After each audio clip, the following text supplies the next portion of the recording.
Everyone good? Nice. All right, cool. So how many of you guys would describe yourselves as disappointments, or you think your parents think you're a disappointment? I'm at the beginning stage of that, because I went to a very good university, and I went to work, and my mom was like, I really didn't expect you to live with me for this long. Like after graduating, I was there like, but I told you I want to do comedy. Like I told you I want to do comedy. She was like, yeah, dude, but like, part-time with an actual job. Like, I did a biomed degree. Like, can't you like actually help people? I was like, it's sad that it's true. That happened last week. I came away from one of my, I've been getting very random jobs for like, I basically work for 6 weeks to get a sustainable amount of income so I can just spend it on like going to gigs and hopefully making someone chuckle, basically. And I worked for a festival, and for one, I was told the moon is fake, so educational. And I managed to make some money, but like my mom was like, this is not good. But it gave me a lot of time to watch movies. Shakespeare in Love, has anyone seen Shakespeare in Love? Yeah? Have you guys not? Give me some human like contact. Yes, thank you. Anyway, Shakespeare in Love, and I was just thinking about it, like, I couldn't help but think like women ruined theater for gay guys back then. Because back in the days, they weren't allowed to act as well. So it was only the guys. So, just the bros hanging out. No? No?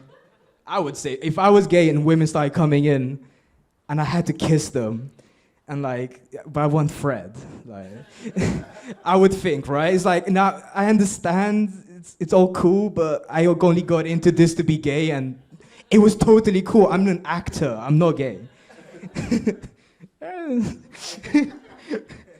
Oh, I have a stupid long password as well, man. Fucking hell. Nah, I'm gonna put in a stupid long password because I actually can't remember. Sorry. You have to laugh at that. Come on. We're a supportive environment. Oh, perfect. There was this one time I went to a gig kind of like this, but I bombed like terribly. And I got high afterwards. And I always tried my best to just, because my mom's called me a weed before, and it was such a dramatic day. Because she didn't know what to do. For a woman that's like beat me as a child, she didn't really know how to react. I was like, because she called me weed, I was like, okay, cool, but I kind of need to go. And she was like, okay. So I went. That has nothing to do with the story. So anyway, weed, I was high, and I've been trying to hide it from my mom, I get weirdly paranoid when I'm high, or like, I start thinking to myself. So I started putting on my Malcolm X autobiography on Audible. Because I feel like you can't think I'm a bad guy. How bad can this kid be? He's listening to Malcolm X autobiography. Like, he's finding himself, and like, he's going to gigs. He's living his dream in a very cool, nuanced way. It's like, it's an okay book. It's quite fun if you like history. What else is there? Oh, me and my friends were having a debate. Have you seen those new ads, like, staring is violence? Like, on the tube? Nah? There is, dude. It's like, they're so anti-pervert, it's kind of annoying. No? Look, I apologize. It's nice to look at attractive women. But of course, only with, not the consent, is beyond the point. But I was thinking there should be an app like I Stare or something like that. That would be quite interesting. I send a request, I'm allowed to stare at you. It's kind of like, the central line could get quite loud. It's quite weird to whisper in someone's ear and ask for permission. I would say no. All right. What else is there? What other interesting thoughts have I had on the road? I'll just tell you about the guy who told me the moon is fake.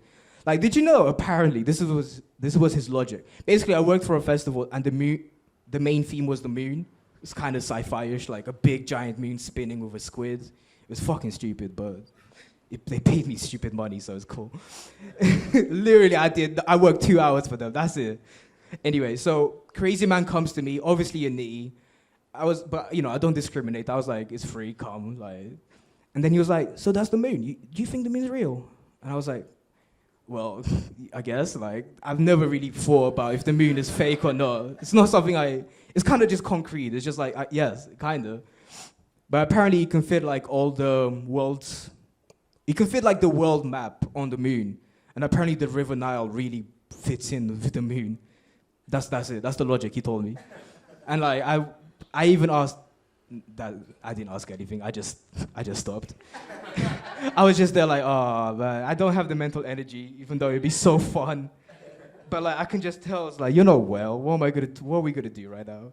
Feels like abuse. Loki did abuse some autistic people at the festival. Not abused, as in I gave them a flyer. And they asked me very nicely if they could hand out flyers because they wanted to help.